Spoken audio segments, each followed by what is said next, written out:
শোনো, খাবার বেড়ে দেবো। কি রান্না করেছো? ডাল, ভাত আর করলা ভাজা। তুমি জানো না যে আমি করলা খাই না, তাও করলা করেছো? খাবো না।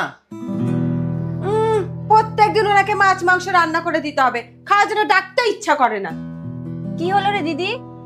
তোর জামাই বাবু না করলার কথা শুনেই খাবে না বলে দিয়েছে। ওনাকে রোজ রোজ মাছ মাংস রান্না করে দিতে হবে। দিদি, আমি যদি জামাইবাবুকে বলতাম করলা খেতে, তাহলে কিন্তু খেয়ে নিত। আমি বললাম খেলো না, আর তুই বললে খেয়ে নেবে? খাবে তো বটেই, আমার বিশ্বাস আছে।